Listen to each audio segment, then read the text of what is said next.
everyone, and welcome to another Scots Whay podcast. And today I'm joined by Scott Hames. Hello, Scott, as you take a drink. Hello, I'm here. And Scott is a lecturer in Scottish literature at University of Stirling.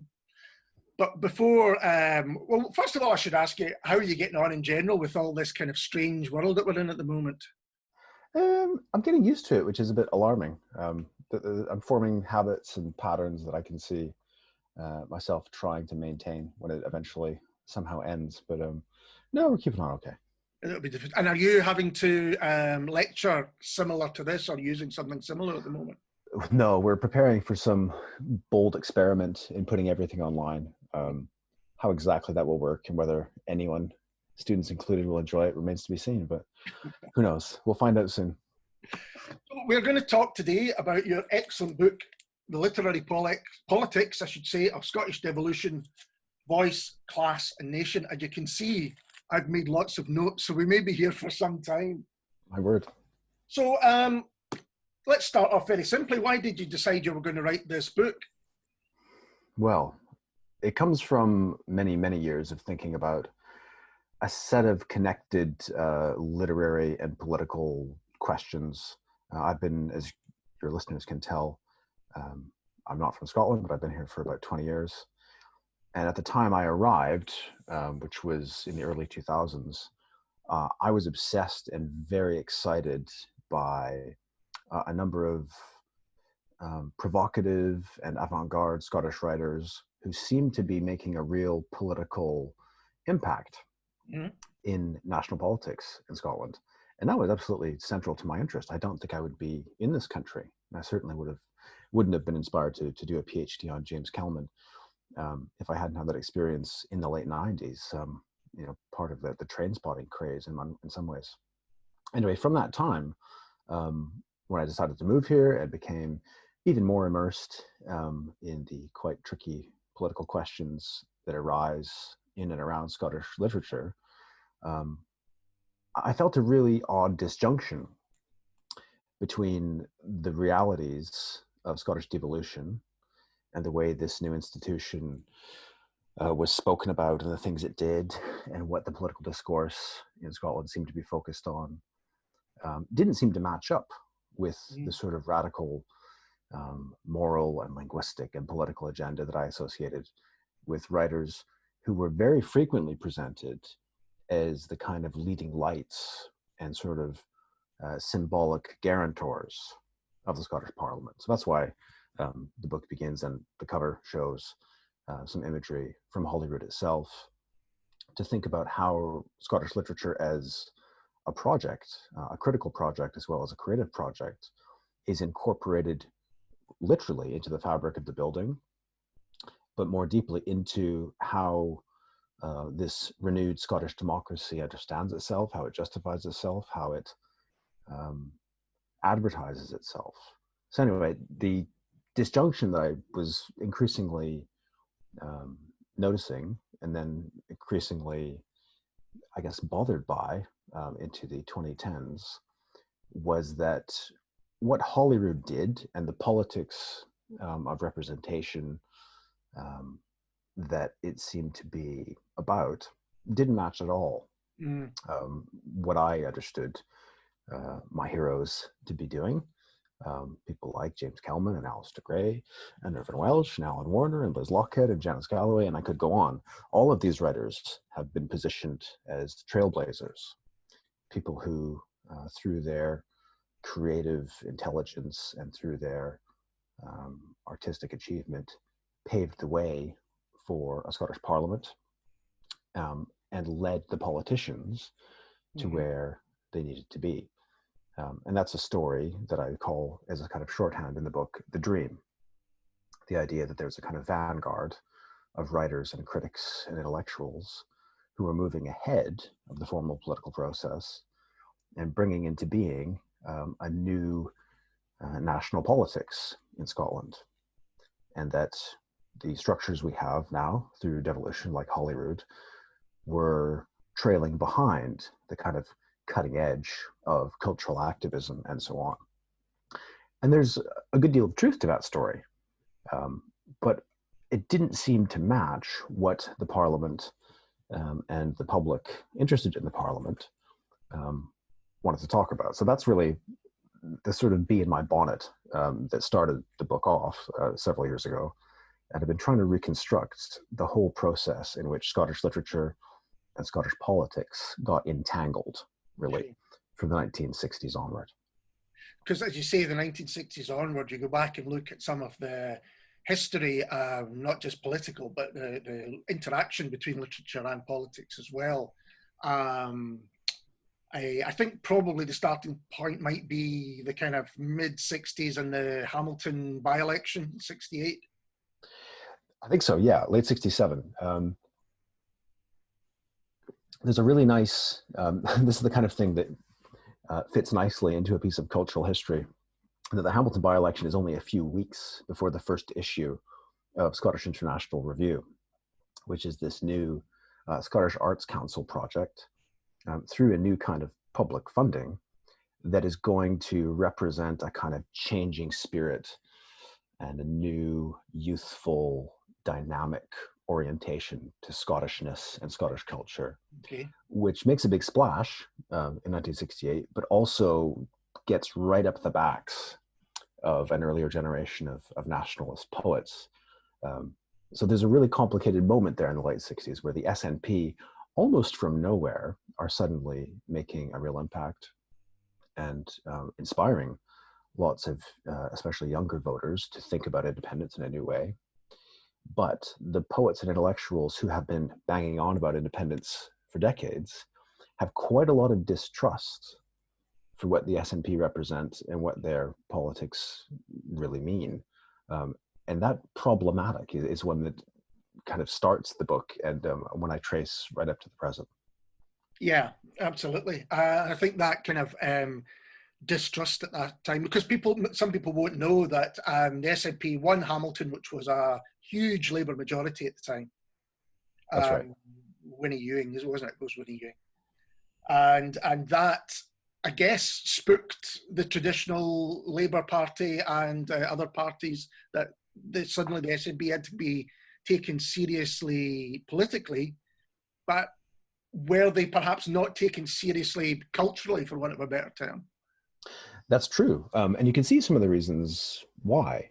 But already you have to bring into the frame a cast of characters that had almost no kind of common ground or means of interacting to understand how this played out. The reason, to be simplistic about it, that the 1970s saw a really significant move, really led by the Labour Party, towards self-government and devolution for Scotland and Wales, was panic that they were losing seats and losing the possibility of a stable majority to the SNP. And that's quite easy to reconstruct if you look at how Harold Wilson's government responded to Hamilton and set up a Royal Commission on the Constitution in 1969, which eventually comes to a kind of very muddled and wishy-washy recommendation for a kind of devolution, administrative devolution. That process, which is really centered in Whitehall and almost entirely about electoral expediency, it's focused on the numbers and Westminster's balance of power.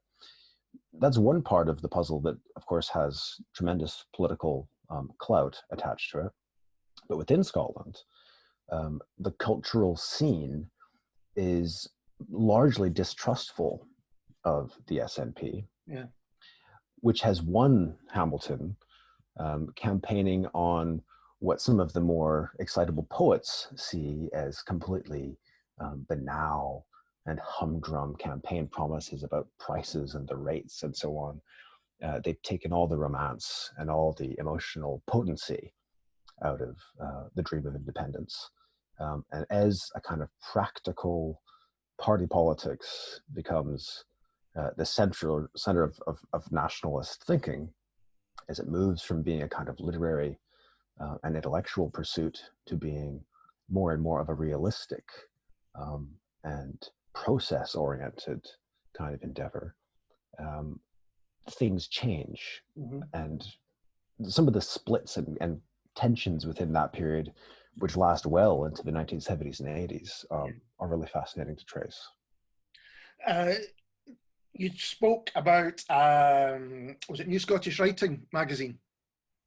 Scottish International. Scottish International. And there are lots of other magazines which throughout the book and throughout this time period come and go quite quickly, some of them. Mm-hmm. But there's a very kind of interesting history and quite a rich history, I think, that of the literary magazine, which also brings politics and cultural criticism together. Yes, no, that's it's a really interesting period. I'm actually starting another project on precisely this, looking at independently published Scottish cultural and political magazines, primarily of the 60s, 70s, and 80s, mm-hmm. Which are really the sort of gymnasium in which a kind of process is tested out and developed and practiced that eventually becomes hardened into the political structures of contemporary Scotland, certainly as I see them. And if you think of the key magazines, there's a long list I could go on about, but the key magazines in the 1970s and 80s would be Scottish International, Chapman, New Edinburgh Review. Into the 1980s, the key ones are St. Crastus and Radical Scotland. And then Edinburgh Review, in a slightly different guise in the 1980s, becomes a real meeting point for politics, literature, culture, in which it is really plausible to see that writers and intellectuals are leading the public debate. They're certainly having more exciting conversations with themselves than, for example, the mainstream political parties who are debating devolution in quite different terms at the same time, just down the road. And it's in those magazines that you can see different kinds of alliances forming mm-hmm. Across party lines and across the divide between formal politics and culture. And they're a really interesting source for anyone to look at. Not that easily accessed these days. We're trying to change that. But if you want to understand how Scotland and the complex interconnections between the cultural sphere and the political sphere and the media sphere operate, I would say that's a really good place to look if you're trying to work out where it came from. Because I was thinking as I was reading the book and these magazines were being named, and I do remember some of them, it would be really interesting to see their first editions, because they would all, I would imagine, have some kind of mission statement saying, we are here to do this, and to compare those across time would be quite interesting to see. And also a lot of the characters who were involved, who went on to either work in publishing or were writers themselves. Absolutely. That's one of the most interesting bits about it. You can look at, there's a real who's who of what would later be really the Scottish establishment who were deeply involved in these magazines and helping to set them up and fund them and edit them. And they were, most of them run by a ragtag group of energetic students who were in it for the thrill. But you can trace a pretty clear line between people who held interesting positions connecting different worlds in Scottish culture, politics, media, and so on in this period, and then people who end up in other positions of influence during devolution. But I'm actually, as you're talking about that, I'm looking at the cover of the first issue of Scottish International, which is a kind of bold purple image playing on the kind of football pun implied by the name Scottish International. And if I even just read you some of the names from this inaugural issue, some of them will set off all sorts of other associations for listeners of this august program. But there's others who are probably largely forgotten and people you wouldn't expect to see in the same venue. So the first issue of Scottish International has on the cover F.G. Scott, Stravinsky, Norman Mackay, Robert Garrick, D.M. Black, Edwin Morgan, Robert Tate, who's the editor, Bob Tate, Alexander Scott, Ian Hamilton Finlay, Robert Crozier, Alan Jackson, Alan Bold, and so on. And if you immerse yourself in the world of these magazines, there's already a few surprises even there, and that people who were very hostile to Scottish International are actually included in the first issue, Scottish International. partly as an effort to appease some of the criticism that it received, some of which was well-merited criticism by especially the kind of old guard of nationalist poets who were still following McDermott's program, who were very suspicious of this new and seemingly elitist and rather petted project that had all this lavish support from the University of Edinburgh and from the Scottish Arts Council. So I was going to say, were these publications mainly based around the universities, or was it a kind of mix from elsewhere? It's staggering how many of them are based in almost the same building, which is in the University of Edinburgh. I thought that might be the case. Yeah. It is largely an Edinburgh phenomenon. Later in its life and its amazing and dazzling short life, Scottish International moves to Glasgow under Tom Buchan, who succeeds Bob Tate as editor. But quite a lot of this activity is centered on the overwhelmingly masculine worlds of the literary pubs of central Edinburgh, the student world of the University of Edinburgh, and the geography between. And it's a very small world, talking, I'm sure, mainly to itself. Many of these magazines are selling thousands and thousands of copies or making money. Scottish International was financially a disaster. It had to be constantly bailed out by the Scottish Arts Council. But what it set in motion, even simply at the level of provocation, was enormously productive. And it clearly sparked a number of responses, especially in smaller poetry magazines and pamphlets, that set out some of the terms of opposition and conflict in Scottish literary debate of the next 2 decades. So people were staking out for and against positions on questions of language, nationalism, the Gaelic question, and so on, partly because of the stir that started in 1968. And because this was, we should put this in context, the 70s, 80s, and 90s, in a wider education, the Scottish literature wasn't really being taught in schools, certainly in a wide sense. Even in universities, there was only a small amount of people that were teaching it at the universities. So in some ways, the idea that this is a small group of people kind of makes sense, because it wasn't something that people came into in the everyday. No, and it's some of the same people, to be perfectly blunt about it. So the first and only Department of Scottish Literature is established in Glasgow in 1971. And the first professor in that, in fact, he never made professor, which was a great scandal, according to his supporters. But the first leader of that institution was the poet and nationalist Alexander Scott, who was in the first issue of Scottish International. And that very small program, which actually grew out of a Scottish history program at Glasgow, was a very small and marginal one at that time that had a constant battle, frankly, to justify and defend itself. And that affected the way that the early institutionalization of Scottish literary studies developed, that there was a degree of winning over not only students, but administrators and the wider public as to the importance and the value of Scottish literature. And I understand completely why the discipline of Scottish literature needs, to a degree, to constantly campaign for itself. And I have sometimes grudgingly been part of those campaigns. The flip side of it, which is another thing I'm trying to pursue in the book, is that it can lead to some intellectual cul-de-sacs and some dead ends in terms of thinking about national representation and the relationship between literature and social reality and so on.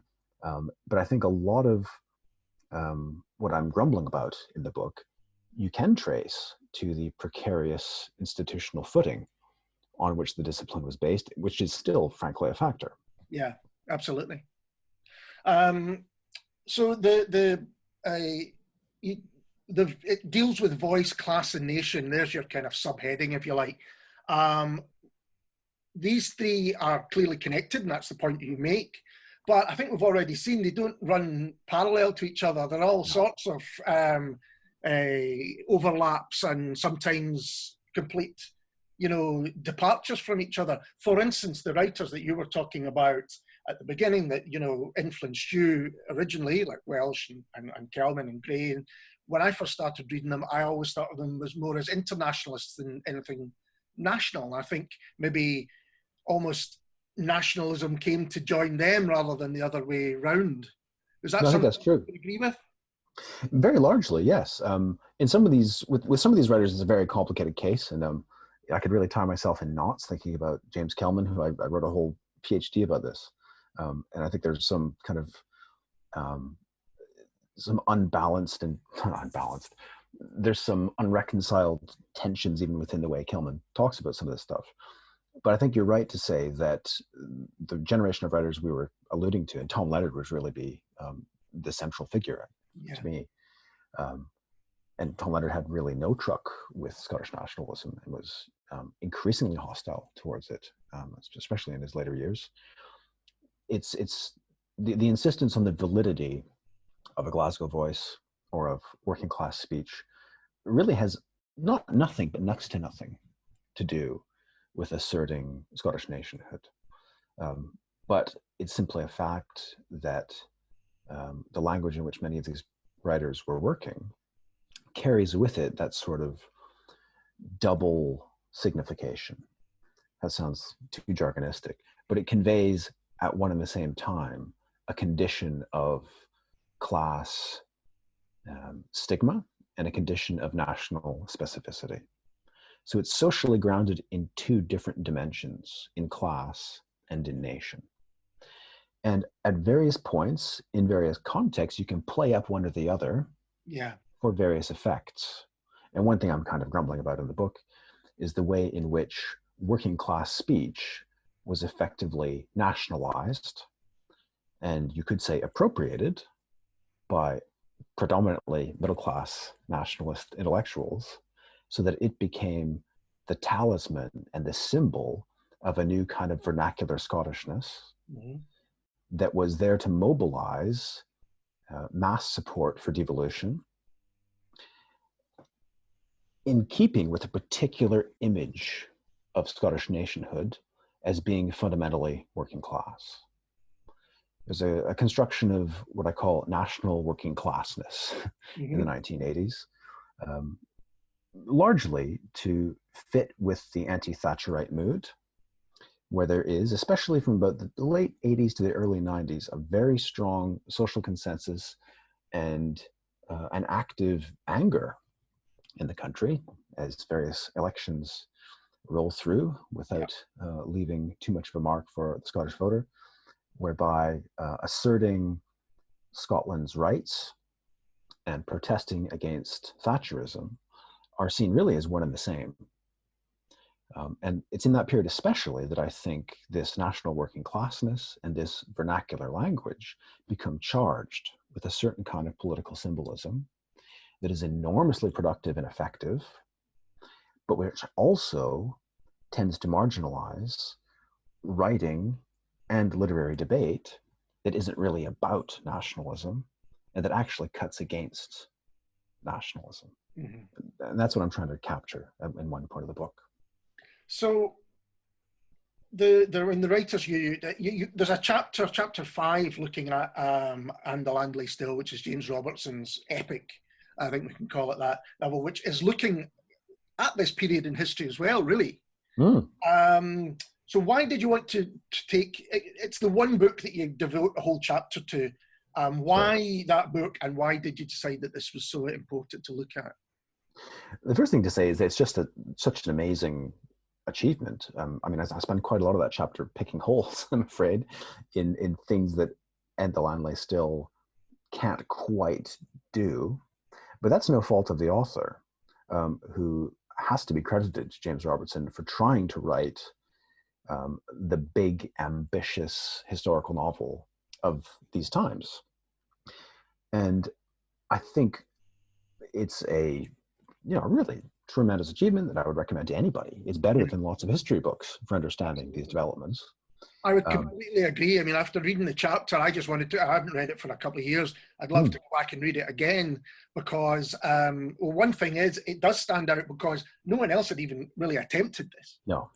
And the attempt in itself is something else. Yeah. However, the thing I have to say that might not please James, who I have an enormous amount of respect for, is that he set himself a task which is actually impossible. And he set himself the task of weaving all the complexity of that period.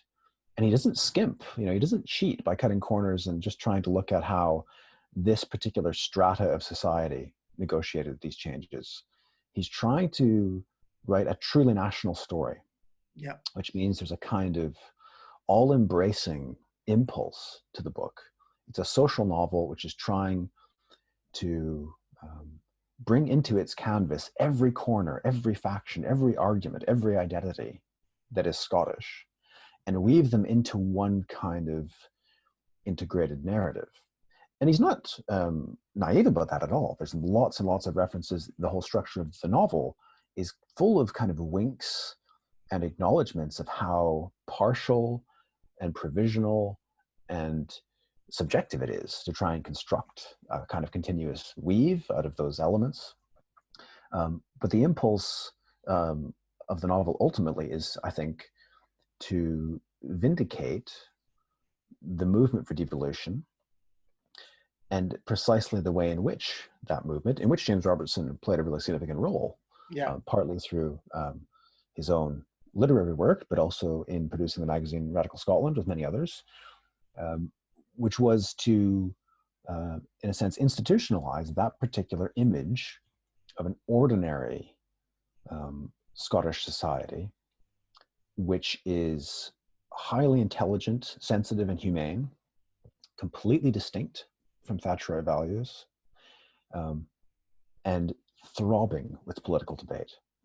And that's one of the difficulties and challenges of writing a political novel that tries to be a social novel, is that he has to populate the novel with an endless number of political nerds and anoraks and journalists and lecturers and labor counselors who are politics day and night. Not all the characters are like that, but to bring the social world of Scotland directly into contact with the political developments that he's documenting, you need to almost collapse Scotland into Scottish politics, so that really Scottish politics is what Scotland is, in a sense, in that book. It's interesting you said that the Scottish Literature Department at Glasgow came out of a Scottish history, course, because this book, as you say, is as much history as it is literature, and it seems to be, and that's why I think it is worth reading, because of that. It covers a lot of things that I had only known slightly, and it leaves you open to go and explore elsewhere. So do you think it is that it's such a difficult thing to try and do that others just haven't, or do you think actually they're not that interested in writing that story? Because I'm thinking that we think of a lot of Scottish novelists writing about the margins, actually the people that maybe aren't in An de Langley still. Sure. Do you think that's actually the other writers might say, well, I'm not interested in the political ins and outs. I'm actually interested in a bigger picture or in an individual's story. But in a way, that's the kind of structural difficulty, is that the story that novel is trying to tell cannot be told through the prism of a small marginal world. And in a way, the book is structured as a whole bunch of marginal worlds. You have the world of a kind of bohemian, folky Edinburgh, just full of poets and nationalists and musicians and whiskey. And then you have, in a whole other strand of the novel, this kind of demi-monde of spies and special branch and the alcoholic nightmares of somebody who is involved in trying to subvert the movement toward nationalism. And you have all these kind of shadowy, easily missed worlds that aren't exactly mainstream Scottish society. Yeah. And the challenge of the book is to join them up. And it's the joining that is the primary purpose. So that you couldn't really tell the same sort of story looking at just one of these worlds. You could maybe tell a more textured and novelistic story by doing that. But it's the architecture, it's the joining of bits together into one single national story that I think is the driving impulse of the book, for good and ill. Mm-hmm. To come back to your question, I think I can't see anyone improving on this effort. People could write about the same issues and topics, and I'm sure they will, from different angles or on a smaller scale.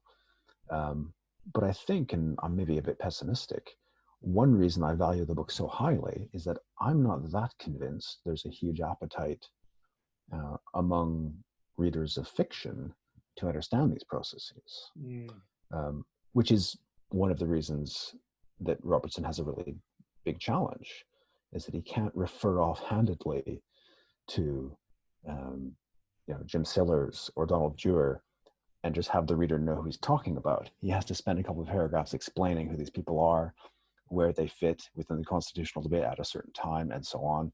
I'm a nerd who's been involved in this question for a long time, so I don't need that, but lots of other people would. Yeah. So there's a really difficult impulse in the book to try and explain, like a school teacher almost, what it is he's now going to use as the material of his art. And that's really difficult. So the other writers that you go on to look at, you've mentioned them yourself, are Welsh, Trainspotting in particular, Kelman and A.L. Kennedy. So this is moving into a more recent history. And why did you decide that these were three that you wanted to focus on?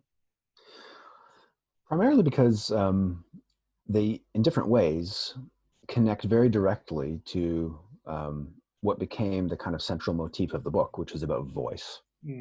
Yeah. Voice as a question of democratic representation that can also morph into a kind of fairly empty symbolism. Voice as a kind of mascot, as a kind of tokenism, as a kind of spectacle that signifies in a sort of artificial way. But these are three writers who talk in a sort of directly relevant and thematic way about voice, and who use English in very different ways. And that was one thing I wanted to kind of capture. There's a lot of experimentation and variety in 90s Scottish fiction that is playing around in very bold ways with what a Scottish writer sounds like on the page. Yeah. And there was never any real expectation that someone like A.L. Kennedy would not write in that crystalline, beautiful English prose. And what she has to say about voice and language in the novels that I'm describing is, I think, all the more striking because of that. With Kelman and Welsh, it's in some ways more straightforward. Kelman clearly paves the way for Welsh, and Welsh would acknowledge that.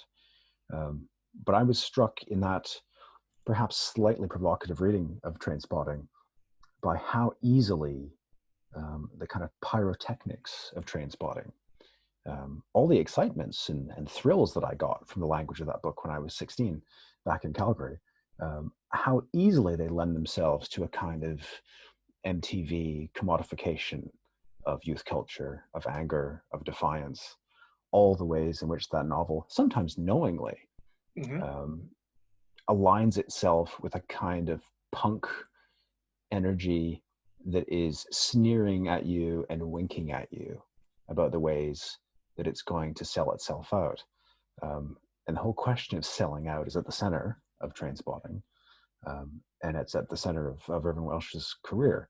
And I think if you read that novel very slightly against the grain, as a really major cultural phenomenon, as one that made a truly global impact through the film, it tells you something about the way in which Scottishness, the way in which the vernacular, the way in which this kind of edgy, marginal, cool culture was packaged and marketed at a particular moment, just as Scotland was reinventing itself politically. That's what I was going to come to. Do you think the link politically then, because politicians have used various imagery, but I don't think they used train spotting as a kind of, flag in the same way as they did Braveheart or something like that. But so what do you think the impact was? A kind of self-confidence and another type of Scotland, maybe? I think so. I mean, I'm a little bit skeptical about the school of cultural confidence that, the main thing about all these writers and their achievements is that it gives ordinary Scottish people confidence in being Scottish and speaking in a Scottish way and so on. I can understand that there's a degree of truth in that, in kind of diminishing people's sense of linguistic insecurity and so on. But I'm more inclined to think that the very flexibility of Scottishness in that book, the very flexibility of identity in that book, if you think of some of the sort of famous scenes from the book and the film, are moments when the hero or anti-hero, Mark Renton, is showing himself to be not only a chameleon, but a kind of scheming shapeshifter. Yeah. Who can change his voice, change his attitude, change the way he comes across, for example, in court or in a nightclub or to Francis Begbie to get himself out of a jam. Yeah. And it's his kind of inventiveness, his playfulness, his slipperiness in respect of identity and a voice that allows him to navigate these shifting and often dangerous currents, always with a kind of individualist ethic. He's always looking out for himself. Although he's coexisting with his so-called mates, as he always calls them, there is a really profound and I think deliberate emphasis on the self-interested qualities of these characters that fits with the way they adopt identities and voices as a pose, as a costume, as a ploy, as a move in a game, in ways that cuts across the more idealistic talk about cultural confidence and reclaiming our voices that was happening in virtually the same period. Yeah. And what do the conclusion that the conversation between literature and politics is one which is obviously ongoing.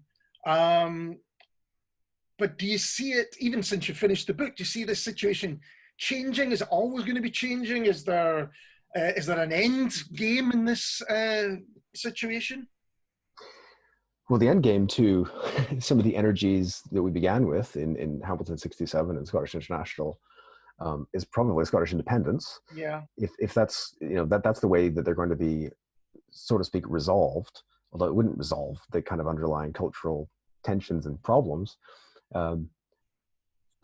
Really, you're asking me a really imponderable question. Yeah, I guess I am. No, it's fine. It's what I've been wrangling with myself, which is, where does devolution go, and does its meaning depend on where it ends and how it lands?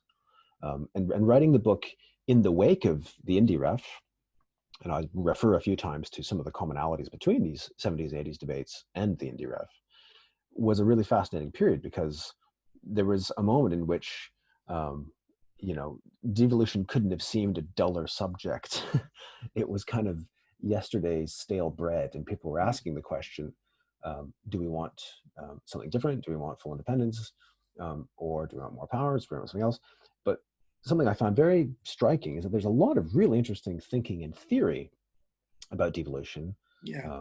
You look at writers like Stephen Maxwell and Tom Nairn and Christopher Harvey and many, many others, Isabel Lindsay, going back into the 70s. But devolution, now that it's a living reality, it doesn't seem to attract very much intellectual attention, certainly among cultural critics. So the sort of final point that I want to kind of leave readers, certainly in my own discipline, with, is that we need to understand devolution as a cultural condition. It isn't just a kind of stepping stone to something else. Yeah. It isn't just this sort of corridor between two rooms that we're currently stuck in. We have to think about the specific formation of culture and identity and power that devolution is, not only because we're in it and we're probably going to be in it for a little while longer, but because it is the structure of our political and, to an extent, our economic life.